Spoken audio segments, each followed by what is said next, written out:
Chers amis, bonjour. Me voilà debout et opérationnel. Ce matin, je vais vous parler d'un problème grave, enfin grave, oui, grave, puisqu'il s'agit du cannabis. Alors, pour information, moi j'ai travaillé sur le sujet depuis plusieurs années déjà, plus sur comment dire, les conditions psychologiques dans lesquelles un ado ou un adulte est tenté de fumer du cannabis. Pourquoi enfin, plus sur la politique de prévention, on va dire. Au sujet de la légalisation du cannabis, je tiens juste à préciser que moi, j'ai changé d'avis. C'est-à-dire que j'étais contre dans un premier temps, et puis j'ai été pour à une époque, pour d'autres raisons. Je suis revenue sur ma position pour certaines raisons particulières, des choses que j'avais apprises, etc. Et bon, comme on dit vulgairement, il n'y a que les imbéciles qui ne changent pas d'avis. Moi, je pense que d'avoir la capacité de se remettre en question, c'est important. Voilà. Mais je vais m'en expliquer. Donc, en fait, ma position maintenant, c'est d'être pour. Mais je m'en explique. Il se trouve que le cannabis, il est légalisé dans certaines parties du monde, et que la France est le premier consommateur en Europe, alors que c'est interdit. Voilà. Et il y a un aspect extrêmement important, à mon avis, qui doit entrer en ligne de compte, qui est le fait que le cannabis soit cultivé en très grosse quantité dans toute la zone où la France, justement, est en guerre actuellement. C'est-à-dire Afghanistan, etc. C'est-à-dire qu'aujourd'hui, l'État islamique, par exemple, et le djihad, etc., trouvent en partie leur financement de cette façon-là. Ce sont des mafias, en fait, parce que les sectes islamiques, c'est parfaitement assimilable à des mafias. Voilà. Alors, moi, je pense que sur le plan de la politique internationale, le fait de légaliser le cannabis présenterait probablement des opportunités comment dire, par des contrats, par exemple, tout simplement, des contrats d'acheminement, à partir du moment où la culture du cannabis et sa circulation et sa consommation sont régies par des lois, je pense qu'on devrait pouvoir, de cette façon, comment dire, interagir sur certaines décisions politiques à l'international. Voilà ce que je pense.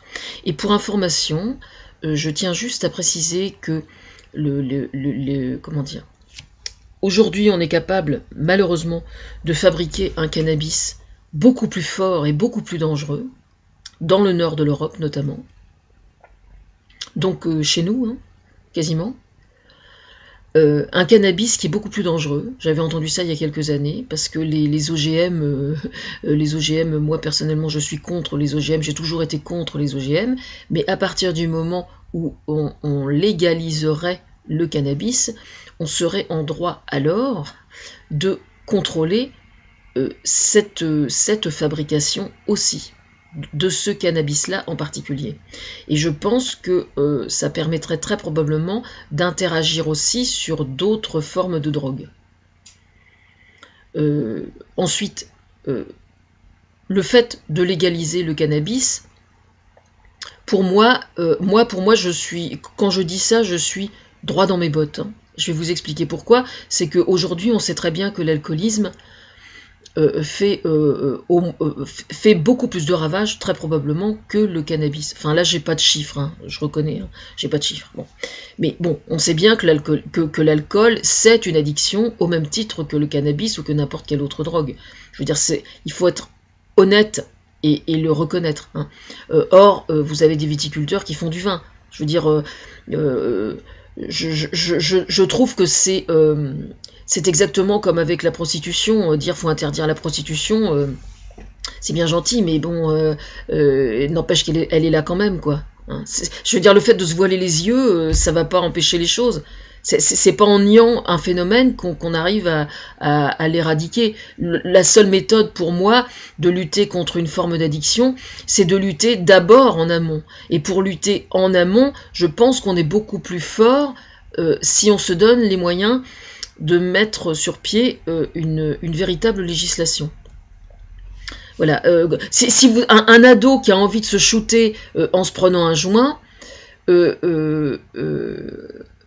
on peut très bien lui tenir un discours qui va soit l'en dissuader. Moi, par exemple, je n'ai jamais pris de cuite de ma vie. Hein. Bon. Je n'ai jamais pris de cuite de ma vie. Et je n'ai jamais fumé un joint non plus, pour information. Et pour être tout à fait franche, le jour où je vais enfin commencer à avoir le droit de vivre, ça me tente, mais alors absolument pas.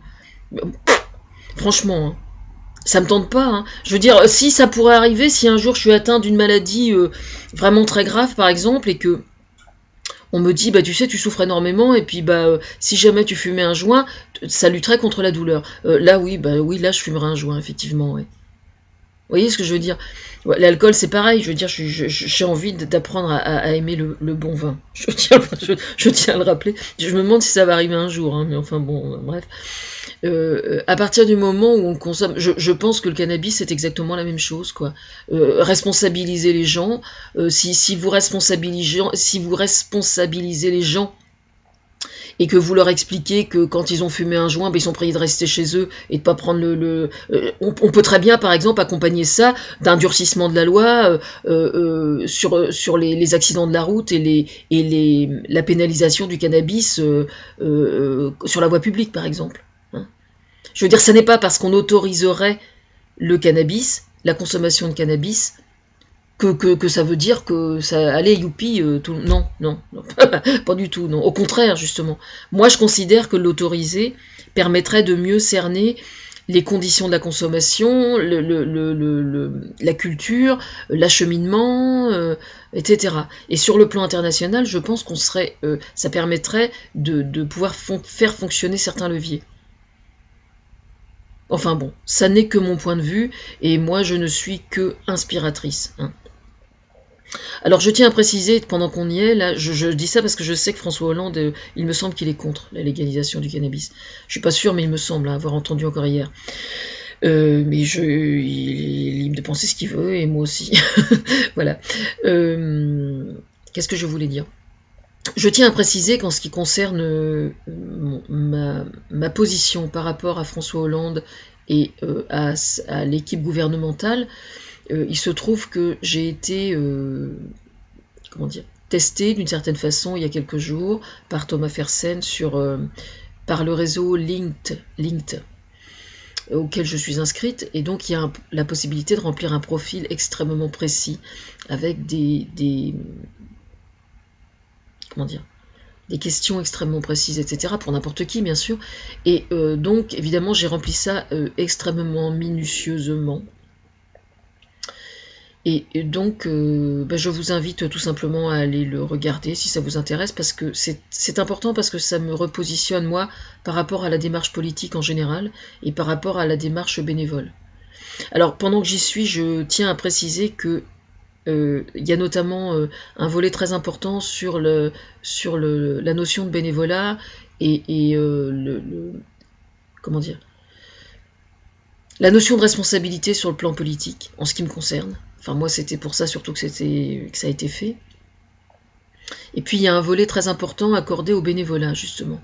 Et donc ça, je suis l'inspiratrice très probablement du formulaire, si vous voulez, du profil, et je trouve que c'est très bien, quoi.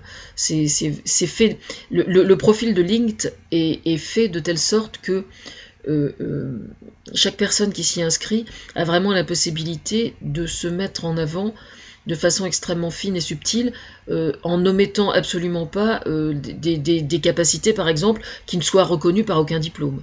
Donc ça, c'est quand même vachement... Enfin, évidemment, je suis concernée au premier chef parce que j'ai pas mon bac et je suis... à part le brevet des collèges, c'est tout ce que j'ai. Bon, je suis très fière.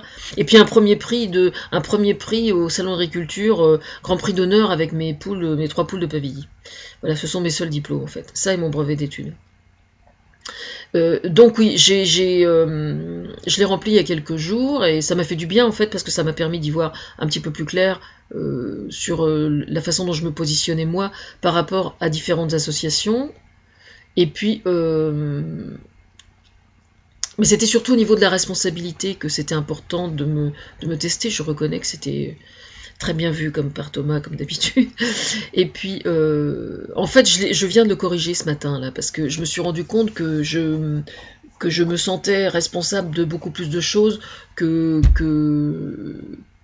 je ne l'étais en réalité, en fait. En gros, si je schématise, si François Hollande n'avait jamais demandé si j'étais d'accord pour cautionner sa politique, il était capable de penser sans moi et de prendre des décisions sans moi et de trouver d'autres sources d'inspiration sans moi. Et il est tout à fait probable que sur bien des sujets, il aurait fait la même politique, je pense. Peut-être que ça aurait été un petit peu moins vite sur certains sujets, mais voilà. Donc je ne suis pas responsable en fait. Je ne suis pas du tout responsable. Mais moi, en fait, je conclus le profil en disant je suis un phare. Le premier qui dit un phare breton, je lui en colle une. Bon allez, bonne journée les pruneaux.